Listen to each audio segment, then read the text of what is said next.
온 땅의 주인 되신 하나님, 저희의 작은 마음도 작다 여기지 않으시고 이날 또 하나님 앞에 나온 저희를 기쁘게 받아주셔서 감사합니다. 주님 앞에 저희의 마음을 드리고 주님께서 저희를 기뻐하심에 저희 또한 기뻐합니다. 서로 다른 우리가 예수님의 이름으로 모여 함께 주님을 기뻐하게 하셔서 감사합니다. 우리의 일상에서 친밀하게 일하시는 하나님의 은혜를 깊이 경험하게 하시고 하나님이 우리 삶에 행하신 일을 서로 나누며 주님을 찬양하는 일이 더욱 풍성해지는 교회 되게 해주세요. 3주간의 다음 세대 특금을 주님의 은혜로 잘 마치게 하심을 감사합니다.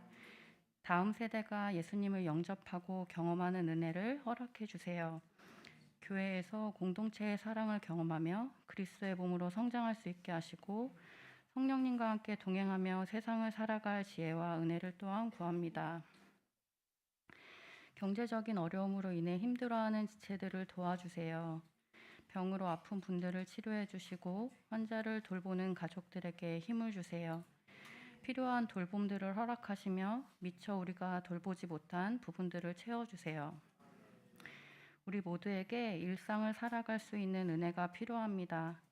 믿음의 주여 또 온전하게 하시는 예수님을 바라봅니다. 예배를 준비하는 손길들을 기억하시고 말씀을 전하실 김병년 목사님에게 은혜를 더하여 주세요. 각 부서의 예배 또한 은혜를 더하시기 원합니다. 우리의 공급자이시며 도움이신 예수님의 이름으로 기도드렸습니다.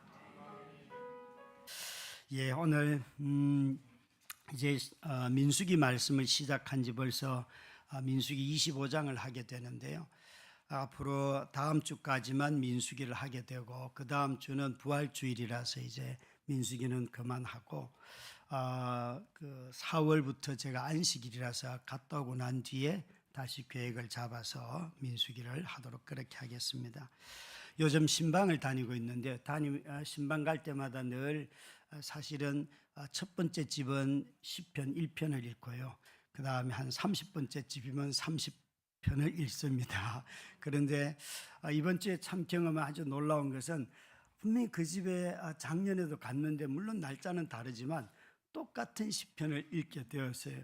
그것도 참 묘하죠. 그리고 제가 성경에 대체로 이렇게 누구 집에 가서 어떤 본문을 읽고 신방했다는 걸 적어 놓는 편이거든요. 왠가하면 이게 똑같은 게 할 수도 있잖아요. 그래서 그런 걸 적어 놓는데 신방 가서 이렇게 시편을 가기 전에 한두 번 읽거나 또 가면서 생각을 하고 가는데요. 가서 대체로 신방에서는 그 본문 중에서 어떤 마음에 오는 구절들을 가지고 설교를 하게 되거든요. 주께서 나를 기뻐하는 자라, 이런 구절이 이번 주에 나왔는데 참 그 말씀은 누가 들어도 기쁘잖아요. 근데 사실 여러분, 우리가 성경에 기록되어 있는 하나님이 너는 이런 사람이다, 복 있는 사람이다, 이런 말씀을 들을 때에 그게 내 말이 될 수도 있지만 전혀 내 말이 되지도 않고 오히려 그 말씀을 받아들이지 못할 때도 참 많아요. 그러니까 하나님이 생각하는 나라고 하는 정체성과 내가 생각하는 나가 다를 수가 있잖아요. 그죠? 그래서 우리 모두가 다 성경을 읽을 때에 나라고 하는 정체성이 뭘까라고 묻는다면 먼저는 질문을 하나님이 우리를 뭐라고 말씀하실까? 그걸 먼저 생각해 보시는 것이 오히려 자신의 정체성, 내가 누구인지를 아는데 훨씬 유익한 것 같아요. 이 민수기 22장, 23장, 24장은 발락의 요청으로 발람이 와서 이스라엘을 저주해 달라고 이야기를 하니까 발람이 오긴 오는데 와서 이렇게 처음 말씀을 하세요. 도대체 이 백성은 저주할 수가 없다. 하나님이 나에게 저주의 말씀을 주지 않기 때문에 라고 하면서 민수기 22장, 23장, 24장에 발람의 입을 통하여서 이스라엘이 누구인지를 가장 많이 집약적으로 가르쳐주는 그런 본문이에요. 이 세 장을 요약을 했는데 한번 보시면 발람의 입을 통하여서 이스라엘이 누구인지를 이렇게 적어도 6가지로 말씀을 하시는데요. 한번 1번부터 읽어보도록 하겠습니다. 이스라엘은 복을 받은 자들이다. 이스라엘은 하나님의 성막을 가진 유일한 백성이다. 하나님이 그들과 함께 계심으로 불행도 보지 않는다. 이스라엘을 해할 수 있는 방법이 없습니다. 이 선택된 백성 중에서 메시아적인 왕이 나와서 심판할 것입니다. 이스라엘의 거처가 얼마나 아름다운가. 여러분이 민수기 22장, 23장, 24장을 읽다 보면 저기 나오는 계속 이스라엘은 복을 받은 자들이다 하는 말씀이 매 장마다 계속 나와요. 한번 자기 이름을 넣어 보실래요? 누구는 복을 받은 자이다. 한번 읽어 보실래요? 시작. 네. 여러분, 좋아요. 여러분, 저 말씀을 한번 자기 이름을 다 넣어가지고 해보면 저 말씀에 몇 개를 동의할 수 있을 것 같아요. 병년이의 거처는 얼마나 아름다운가. 이렇게 말하고 나면 여러분의 집이 온통 빌딩으로 아파트로 가득 차 있고 아니면 어떤 사람은 새 들어 살고 막 그러면서 화가 날지도 모르겠어요. 또 참 저 말씀들이 이렇게 말씀하시는데 저건 다 하나님이 이스라엘 백성을 어떤 존재가 되기를 원하는 하나님의 약속이면서 우리를 향한 소망이고 너희가 이런 사람이 되면 좋겠다 하는 말씀이에요. 실제로 여기에 얼마나 하나님이 이스라엘이 복받은 자인가를 나타내는가 하면 이 발람이 하나님이 가지 말라고 하는데도 자기가 가려고 하니까 바로 하나님이 천사를 보내서 그를 죽이려고 해요. 그러니까 복받은 자에게 네가 가지 말라고 했는데 가려고 하니까 그 탄 나귀를 통해서 결국은 이 발람의 발을 다치게 하지 않습니까? 그러니까 하나님이 얼마나 복받은 이스라엘 백성들을 보호하고 계시는지를 우리는 단번에 그 본문을 통하여 알 수가 있다는 것이에요. 하나님이 자신의 성막을 이 백성 가운데 두셨고 그들과 함께하고 이것이 우리의 정체성이고 하나님께서 영원히 원하시는 언약의 말씀이에요. 그런 백성들에게는 불행도 없다. 너희들을 해야 할 방법이 없다. 발람에게 계속 발락에게 발람이 가르쳐 주는 게 뭔가 하면 이 백성은 나의 점수를 가지고 나의 이런 모든 행위를 가지고 저주할 수가 없습니다. 해야 할 방법이 없습니다. 라고 말하여도 발락이 계속 와서 이 백성을 저주해 달라는 거예요. 왠가 하면 자기가 전쟁에서 이 방법으로 이길 수 있다고 생각을 하기 때문이에요. 여러분, 저와 여러분이 실제로 이 하나님께서 이스라엘에게 가지고 있는 이런 복받은 자로서 성막을 가진 유일한 백성으로서 하나님의 함께 계시는 백성들로서 그리고 해야 할 방법조차 없는 이런 하나님의 백성으로 이들을 하나님이 세우셨는데 그러나 실제 우리의 모습은 어떨까요? 이제 그 실제 우리의 모습을 사실은 25장이 잘 보여주려고 하고 있어요.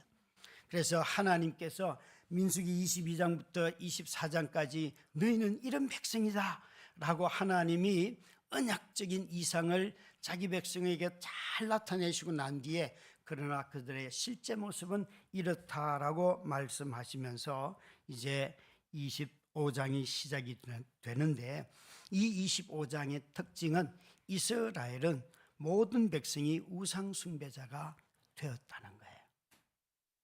하나님의 거처가 있고 하나님의 복을 받았고 해야 할 것도 없는 그 백성들이 오히려 우상 숭배자가 다 되었다. 이것이 하나님께서 내가 언약적 이상으로 생각하는 너희와 너희의 삶이 이렇게 다르다고 말씀하고 계세요. 이제 우리 한번 몇 절을 읽어보시는가 하면 민수기 25장 1절부터 3절까지의 말씀을 함께 읽도록 하겠습니다. 시작.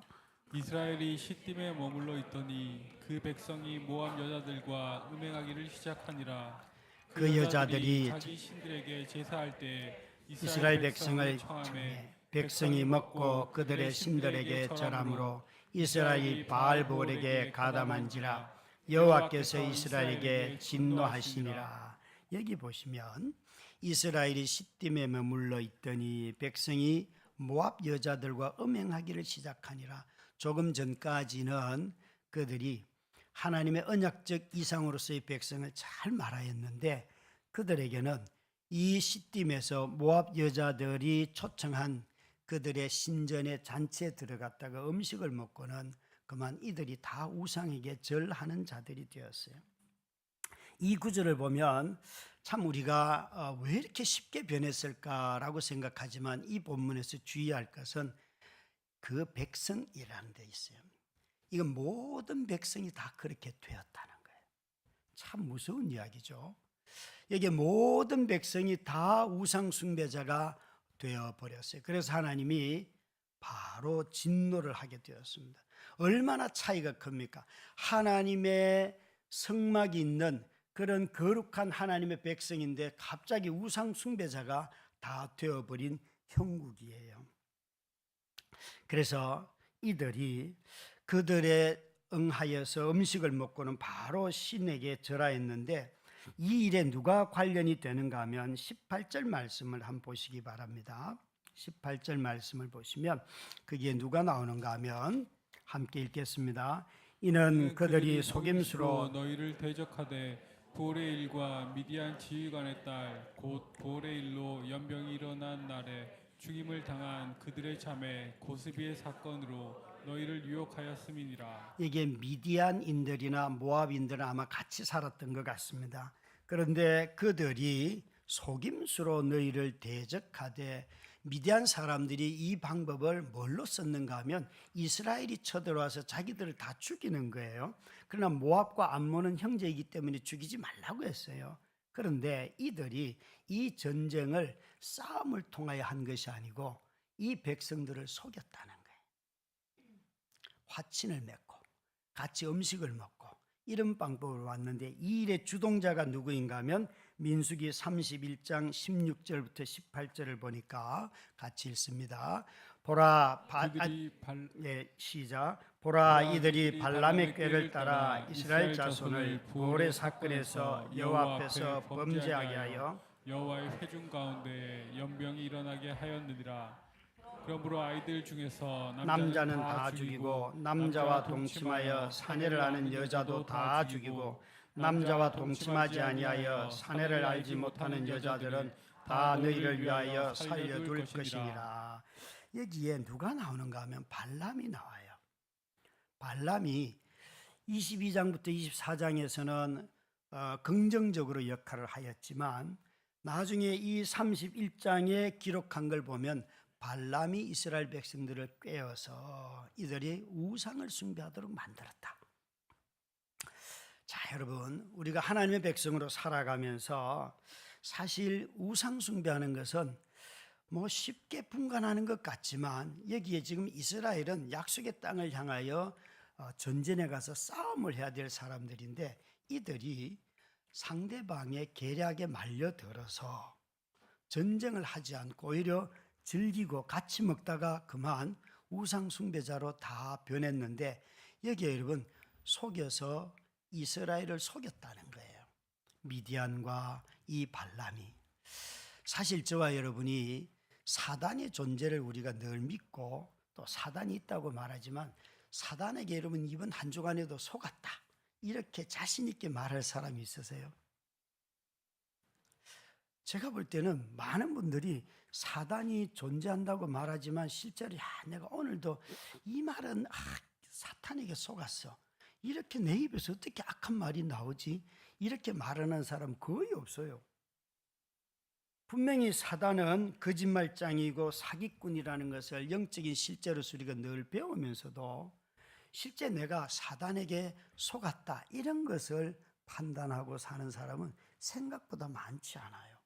오히려 그렇게 말하면 너무 경건해 이렇게 생각한단 말이죠. 그러나 사단은 끊임없이 여러 모양으로 전쟁을 통하여서 자기 백성, 하나님의 백성을 정말 타락시킬 수도 있고 공포를 조장해서 또 오늘처럼 아주 부드럽게 그리고 유하게 초청해서 같이 식사를 하면서도 얼마든지 그들을 속여서 그들이 하나님이 아닌 우상을 섬기도록 만들어버리는 이런 일을 했다는 것이에요. 여러분 우상 숭배하는 거 쉽게 구분이 되세요? 아마 여기 계신 분들은 대체로 뭐 절간에 있는 부처님 상을 보면서 절을 하거나 뭐 그런 건 안 할 것 같고요. 겉으로 드러나 있는 어떤 형상으로서의 우상은 아마 대체로 피하지 않을까 싶습니다. 대체로. 그런데 출애굽기 20장 4절에 보면 하나님이 우리에게 뭐라고 말씀하시는가 하면 너를 위하여 새긴 우상을 만들지 말고, 이 문장에 여러분 이 계명에서 새긴 우상을 만들지 말고의 초점이 갈 수도 있고 너를 위하여라고 하는 이 목적에 강조점이 갈 수가 있어요. 아마 우리 모두는 다 우상을 만든다라고 할 때에 어떤 눈에 보이는 정표, 가시적인 어떤 증거로서의 우상은 만들지 않을 거라고 생각해요. 그런데 여러분, 여기에 앞에 붙은 너를 위하여라는 이 말은 굉장히 판단하기 어렵습니다. 무엇이 나를 위한 것이고 무엇이 하나님을 위한 것일까? 이렇게 한번 질문을 해본다면 우리의 많은 행동이 전부 다 자기를 위하여 하는 것들이 얼마나 많습니까? 자기 중심성, 그게 우상의 핵심이죠. 저는 제가 아내가 쓰러지고 난 뒤에 이게 어려운 거였구나 하고 깨달은 게 10계명의 10번째 계명이에요. 10번째는 내 이웃의 아내와 자식들과 재산과 짐승들을 뭐 이런 것들을 부러워하지 말며, 그런 걸 탐하지 말며, 그런 거 있잖아요. 참 제가 아내로 인하여서 부부 생활이 그립고 새벽 기도할 때 같이 오고 그립고 이런 것들이 생각이 나지 않습니까? 이거 마음에 나쁜 거예요, 좋은 거예요? 아마 제 형편을 보면 목사님 그거야 지극히 정상적인 건강한 남자들의 반응 아니겠습니까? 이렇게 말을 할 수가 있겠죠. 그러면 제가 질문을 바꿔볼게요. 여러분의 자녀들의 진로를 놓고 기도하고 할 때에 돈이 필요하면 여러분들은 내가 직장에 가서 돈을 더 많이 벌어야지 이 생각을 먼저 하세요? 아니면은 내가 하나님한테 한번 기도는 해봐야겠다, 하나님이 내가 하는 일을 통해서 채우실지 아니면은 정말 하나님이 또 다른 방법으로 채우실지, 여러분 이런 거 판단하기 어렵지 않아요? 실제로 해보시면 너무 어려워요. 그거. 아니, 청년들에게 자주 묻는 질문처럼 여러분 돈에 필요할 때 다들 직장에 돈 더 많이 주는데 가는 게 그게 자연스러운 모습이잖아요. 근데 그게 진짜 탐욕일지 아니면 하나님의 공급하심일지 그거 어떻게 판단하세요? 제가 볼 때는 이거 결코 쉬운 문제가 아닙니다. 우리 모두가 다 자기를 위하여라는 이 구절을 가지고 한 번 더 이런 모든 동기들을 살핀다면 나 자신이 언제나 나를 위하여 하는 것들이 정말 그게 항상 중심성이라면 그건 바로 우상을 섬기는 것과 똑같다는 거예요. 어쩌면 우리 마음속에는 유형으로 나타나는 것보다 무형으로 우리 삶에 더 영향력을 끼치고 있는 것들이 훨씬 강력하게 존재하고 있을지도 모르는 것입니다. 그런 점에서 신앙생활이 이 중심성의 변화가 없이는 신앙이 자라지도 않고 성숙하지도 않는 것이지요. 여러분, 사단의 올가미는 대체로 이런 식인 것 같아요. 위로를 주는 것처럼 보이지만 그걸 하면 할수록 공허하고, 평화를 주는 것 같은데 혼란을 주고, 더 나은 삶을 주는 것 같지만 사실은 죽음을 가져오는 것.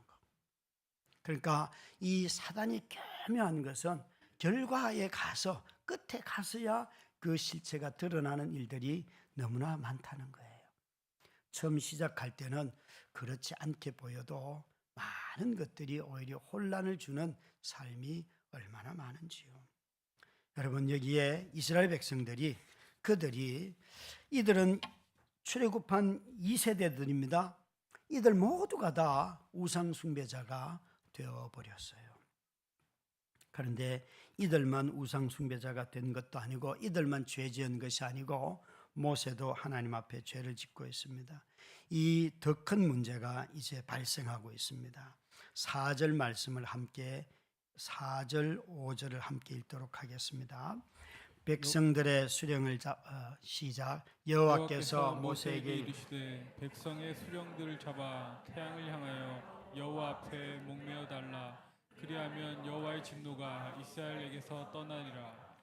모세가 이스라엘 재판관들에게 이르되 너희는 각각 바알보올에게 가담한 사람들을 죽이라 하니라. 네, 읽어주세요. 이스라엘 자손의 온 회중이 회막문에서 울 때 이스라엘 자손 한 사람이 모세와 온 회중의 눈앞에 미디안의 한 여인을 데리고 그의 형제에게로 온지라. 예, 이 구절에 보시면 4절에 하나님이 뭐라고 말씀하시는가 하면 수령들을 잡아서 태양을 향하여 여호와 앞에 목을 매달아라. 일종의 교수형을 차라. 이게 하나님의 명령이에요. 그러니까 뭐 아무런 것도 없어요. 그냥 모든 백성이 다 우상 숭배자가 되었기 때문에 그 지도자들을 목매어 달라. 하나님이 이렇게 명령을 하셨어요. 그래야지만 하나님의 진노가 떠난다 하셨는데 5절 말씀을 보시면 모세는 뭘 하고 있는가 하면 모세가 이스라엘 재판관들에게 이르되 너희는 각각 바알볼에게 가담한 사람들을 죽이라. 저게 뭐가 바뀌었죠, 그죠? 수령들을 잡아서 죽이는 것이 아니라 이 일에 범죄한 사람들만 죽이는 거예요. 가담한 사람들만.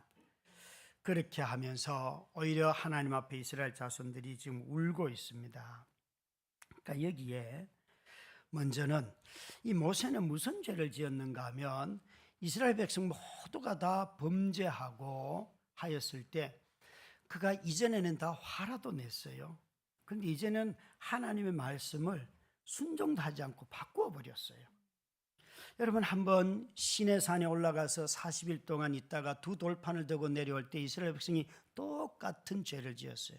그들이 아론을 필두로 하여서 송아지를 만들어 놓고 우상 숭배를 할 때 그 돌판을 던지면서 화를 내고 그 편에 누가 섰는가 하면 레위인들이 섰잖아요. 그래서 그렇게 화를 내던 모세인데 이제는 화도 내지 않고 하나님의 말씀도 순종하지 않고 있어요. 모세가 하나님의 말씀에 순종하기를 주저할 때 어떤 일들이 일어나는지 저 4절, 5절, 6절을 보면 알 수가 있어요. 이스라엘 자손 온 회중이 회막 앞에서 울고 있는데 어떤 사람이 나중에 이름이 드러나죠, 그죠? 그 사람이 시므리라고 하는 시므온 지파의 지도자가 수르의 딸 고스비를 데리고 자신의 장막으로 아주 떳떳하게 들어가고 있어요. 사람들은 지금 슬퍼서 울고 있어요. 그런데도 불구하고 지도자는 정말 그 하나님이 다 잡아 죽이라 라고 하는 그 지도자는 아주 버젓이 사람을 데리고 자기 장막으로 들어가고 있습니다. 모세의 지도력이 약해졌고 무너졌을 때에 오히려 죄 짓는 사람이 자신의 죄를 오히려 과시하고 있어요. 봐라, 나는 이렇게도 안 죽는다 이러고 있죠, 그죠? 오히려 과감하게 행동을 하면서 아무런 일도 일어나지 않을 것처럼 말하고 있어요. 하나님이 이런 이스라엘에게 연병을 내려서 단일 사건으로서 출애굽하고 난 뒤에 이스라엘 백성들이 이런 하나님의 심판 진노로 말미암아 죽은 인원으로서는 오늘 이 본문이 가장 많이 죽었습니다. 24,000명이 한 사건으로 죽습니다. 40년 동안 광야 생활에서 하나의 사건으로 이렇게 많이 죽은 적이 없습니다. 그런데 24,000명의 사람들이 하나의 범죄로 말미암아 다 죽게 되었습니다. 모세가 출애굽 그 시내산에서 그 범죄를 지을 때는 정말 함께 의분을 품어주는 사람도 있었지만 이제 아무도 없는 것처럼 보이지요. 그러나 이때 나타나는 사람이 바로 우리가 알게 되는 여기에 비느하스가 나타나지만 여기에 여러분 먼저 우리가 볼 것은 왜 모세는 그러면 하나님이 모든 지도자들을 목매어 달라라고 하였는데 이 일에 가담한 사람들만 찾아서 죽였을까요? 여러분 여기에 아주 큰 전환이 있는 것이에요.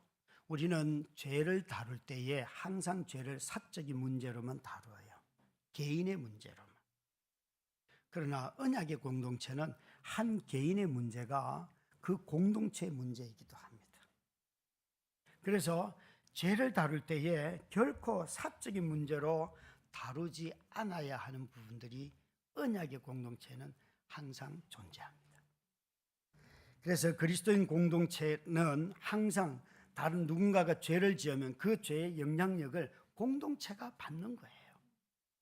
여러분, 우리가 이런 눈으로 본다면 정말 너무나 이 공동체의 죄에 대해서 우리 모두가 깨어 있어야 합니다. 여기에 나오는 시므온의 그 자손인 시므리라고 하는 지도자의 죄로 말미암아 민수기 26장에 보면 두 번째 인구 조사를 할 때에 유일하게 12지파 중에서 인구가 준 지파가 바로 시므온 지파예요. 그들이 첫 인구 조사할 때는 59,300명이었는데 두 번째 인구 조사할 때는 22,200명으로 인구가 다 줄어요. 여러분, 이 시므리의 죄악이 얼마나 컸는지 우리는 알 수 있습니다. 너무나 많은 사람들이 죽었어요. 예수님이 마태복음 18장에 보면 누군가 죄를 범하면 그 사람한테 가서 본 네가 먼저 1대1로 이야기해라. 소문 만들지 말고 누구한테 퍼뜨리지 말고. 그래서 당사자에게 먼저 이야기를 해라. 만약 당사자가 안 들으면 그것을 아는 두세 사람이 같이 가서 다시 권면을 해라. 그렇게 해서 그 사람이 내가 죄를 지었습니다 라고 고백하고 돌아오면 그 두세 사람 안에, 그러니까 죄를 용서하고 용서를 구하는 사람을 받아들이는 공동체 안에 나도 그들 중에 함께 있다. 그래서 두세 사람이 모인 곳에 나도 그들 중에 함께 있다 하시는 말씀이 그런 뜻이에요. 그냥 100명 모여야 되는데 정말 두세 사람 모여서 두세 사람이 모인 곳에 하나님이 함께 하심을 감사합니다. 이런 정말 애절한 기도 말고요. 그런 것 말고 진짜로 하나님이 화해하고 죄와 싸우는 공동체 안에 하나님이 계신다는 거예요. 사랑하는 우리 성도 여러분, 저의 죄도 또 우리의 죄도 우리가 가볍게 다루어서는 아니 되는 것입니다. 특별히 여러분 가장으로서 또 직장의 책임자로서 정말 우리 자신들이 어디에 가든지 간에 하나님의 보냄받은 종으로서 그곳에 살아갈 때에 우리 지도자들의 죄는 반드시 더 큰 문제들을 반드시 만들어냅니다. 이 모세가 이 죄를 짓는 이스라엘 백성들 앞에 오히려 무기력해졌어요. 그랬더니만 이렇게 오만방자한 다른 사람들이 만들어지는데 죄를 다스리는 공동체, 죄를 고백하고 용서하고 화해하는 공동체가 참으로 거룩한 하나님의 백성의 공동체고 또 가정이 되는 것이지요. 그래서 이렇게 지금 모세가 어떻게 하나님의 말씀에 불순종하고 그리고 그 죄를 다스리지 못하고 있을 때에 나타나는 젊은이가 있는데 바로 비느하스가 나타납니다. 비느하스가 나타나서 그가 그렇게 자기 숙소로 들어가는 두 사람을 단 한 번의 창으로 그냥 그들을 둘을 찔러서 죽입니다. 그런데 이렇게 이들이 범죄할 때 연병으로 말미암아 24,000명이 죽었는데 11절에 하나님께서 13절에 하나님께서 뭐라고 말씀하시는가 하면 비느하스의 이런 행동을 통하여서 하나님이 13절입니다. 다시 한번 읽도록 하겠습니다. 이렇게 말씀하십니다. 그와 그의 후손에게 영원한 제사장 직분을 언약이라. 그가 그의 하나님을 위하여 질투하여 이스라엘 자손을 속죄하여 씀이니라. 아멘. 여기에 비느하스가 지금 사람을 죽였는데 이 13절에 여러분 무엇을 보셔야 되는가 하면 이스라엘 자손을 속죄하였다. 여러분 레위기를 읽어도 출애굽기를 읽어도 이스라엘의 어떤 역사를 읽어도 구약에 속죄 제물이 사람이 된 적이 있습니까? 언제나 속죄 제물은 짐승이에요. 그런데 오늘은 하나님께서 뭐라고 말하는가 하면 비느하스가 그 현장에서 죄를 범하는 그 지도자 수령을 죽였고 한꺼번에 죽였더니만 하나님의 분노가 저 사람이 속죄 제물이 되어서 이 죄가 너희들의 모든 죄가 다 사해졌다는 거예요. 정말 여러분 충격적이지 않습니까? 범죄에 대한 모든 속죄의 제물은 짐승인데 사람이 된 적이 없어요. 그런데 이 비느하스의 창이 여기에 있는 시므이의 등에 꽂힐 때에 그때 연병이 다 그치면서 하나님의 진노가 멈췄다는 거예요. 여러분, 죄를 지은 사람이 심판을 받음으로 말미암아 하나님의 진노가 멈추지요. 하물며 범죄하던 사람이 죽어도 나머지 이스라엘 백성들을 위하여서, 아니 하나님께서 뭐라고 말씀하시는가 하면 11절 끝절에 이렇게 말합니다. 만약 비느하스가 내 질투심으로 질투하여 이스라엘 자손 중에서 내 노를 돌이키지 아니하였다면 내가 그들을 소멸하였을 것 같다. 하나님이 비느하스의 분노가 아니었다면 그들의 죄를 그대로 물어서 진노하여 심판했을 것 같은데, 비느하스의 분노 가운데 비느하스가 그 사람을 처형함으로 말미암아 하나님의 분노가, 진노가 사라졌다는 거예요. 나머지 백성들에게 생명의 은혜가 내렸다는 것이에요. 여러분, 죄 지은 자를 즉시 심판한다면 우리 모두는 창에 찔려 죽어야 할 것입니다. 우리도 얼마나 이 하나님의 말씀을 대로 살지 않는지요. 어쩌면 모세도, 아니 이 출애굽한 이 세대도 아무것도 변한 것이 없어요. 1세대가 했던 것과 똑같은 행동으로 그대로 하고 있어요. 그러나 하나님의 자기 진노를 거두시는 하나님의 은혜로 말미암아 이 세대도 사는 거예요. 참으로 우리 모두가 다 죄 지은 자가 심판을 받아도 이스라엘 백성들이 살았는데, 하물며 죄 지은 적이 없는 하나님의 아들 그리스도께서 오셔서 이 땅에서 매를 맞고 고난을 당하시고 십자가에 못 박혀 죽으셨는데 저와 여러분의 죄가 깨끗이 사함을 받지요.